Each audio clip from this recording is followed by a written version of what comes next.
Ladies and gentlemen, welcome back once again to Bonita Media, and thank you very much for your greatest support. Now, there is this thing that there is this cocoon, let me call it a group, because they are saying that they are not militia. Of course, we know that a militia is like a team, like the Mungiki, the Sabwat Land Defense for the the SLDF. We have got the Mungiki, the Sabwat, those teams. So we have got another team that has been formed with people like Kop Shakur, and they are saying that they are the FBI. The meaning of this FBI is fighting brutality and impunity. And they are saying that we are not militia, we are ex-officers standing for justice, united by duty, driven by truth. We advocate for good governance, exposes brutality, and document injustice to ensure accountability. One of our mission is also to educate the police to uphold the law, not political agendas. And you know, I was surprised seeing that these guys were compacting guns. They have weapons. College, we are taught tulifunzwa hii bunduki ni ya kuprotect life ya mwananchi, ni ya kuprotect Mkenya, si ya kuua mtoto, si ya kuua mtoto wa 17 years, si ya kuua mtoto wa 12 years vile Ruto anatumia polisi kufanya. So this is a message to all the uniformed officers out there. You are given this weapon to protect, not to kill. Yeah. So, okay, there are ex-officers who have decided to come together to form their own FBI, their own federal, like because that is how a new federation. Like now we want to have a new federation in Kenya. We know that the FBI in full, that is in America, is known that the Federal Bureau of Investigation, but now this one of theirs is fighting brutality and impunity. It consists of different people, and I was looking at this, and I can see that there's one by the name of Osoi Patrick, who is a citizen of Kenya, but served in U.S. Army. After serving in U.S. Army, I think he retired. After retiring, he came back and joined this fighting brutal this FBI of Kop Shakur. Now, he was trying to give an explanation of, he was trying to criticize, or not rather criticize, but trying to correct the government of the extrajudicial killing and all that. And what is funny is that he has been taken by the DCI. Is that you should never, ever, ever take commands that are unlawful.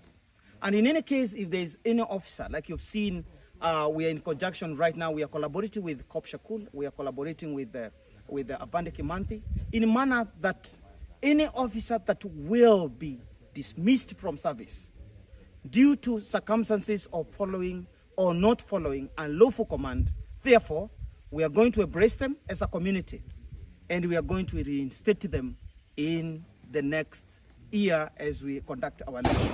So ladies and gentlemen, our officers in uniform, because you are not the enemy. The civilian and the citizen of this country, we have talked to them and we are telling them the police and the uniform people are not your enemy. Your enemy are those people who are in power, looting and fighting, making sure that we keep fighting so that they continue looting, they continue violating the rule of the law. So therefore, don't be intimidated by any command. If the command violates the constitution, don't do it. And we will embrace you, we are going to support you, and we are going to make sure if you want to go back to your service once we take the government in a democratic manner, we are going to reinstate you. And in any case, for the leaders who are just threatening Kenyans and telling them that they are going to steal elections or they are going to take the power by force, I want to remind them, I'm a special force trained soldier. I'm a National Intelligence Service trained soldier. What I can tell you, don't dare that route, because we know it the best. Thank you very much. These guys are saying that they are going to make sure that they storm the FBI, the DCI's office and take their own out. Where are we heading as a country? You know, where William Ruto has taken this country, it will be very difficult for even the next president to make sure that, to trace it back.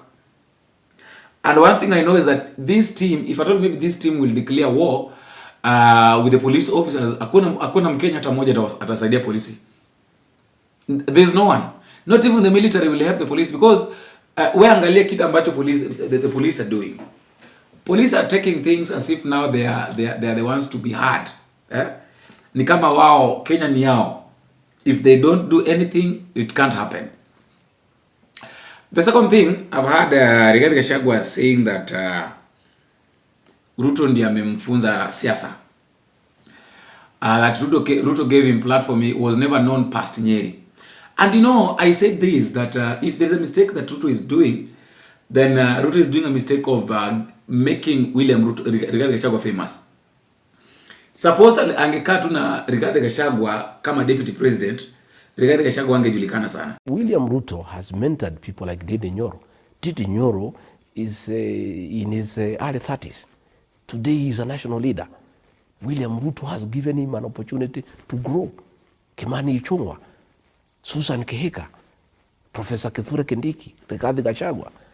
Who knew me outside Nyeri 4 years ago? Today I'm known in the whole country because William Ruto has given me a platform, an opportunity to grow as a national leader. I mean, we must be very, very honest people also. Yeah?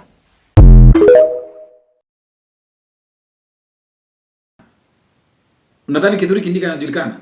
Nani anajua Kithure Kindiki? Okay, maybe anaweza kuwa anajulikana ile time alikuwa professor. Because alikuwa mpaka kwa minister, CS of Interior. But now Rigathi Gachagua is trying to tell us that Ndini Nyoro is a young man. The mentor is William Ruto. Kithure Kindiki has been mentored by William Ruto.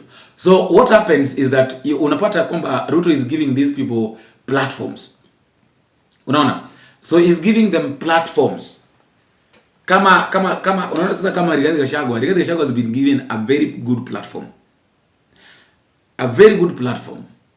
Ndio maana sasa hizi Rigathi Gachagua anatambulika in the whole world. US alienda, unaona venye alikaribishwa. Kithure Kindiki ajaribu kwenda US.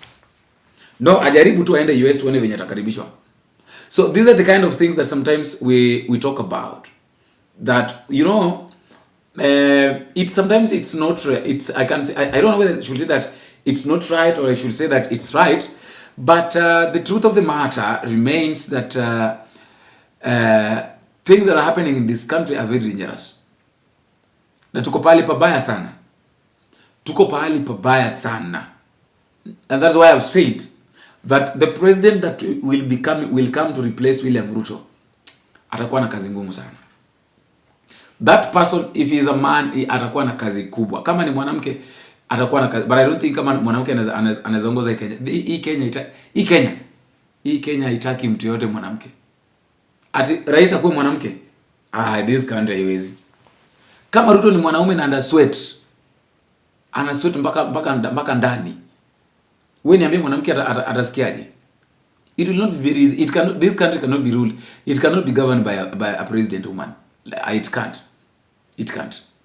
If this is what is happening with men, so what about women? After all, guys, that's just my thought, and that is all I have for now. Let me also know what you think in the comment section.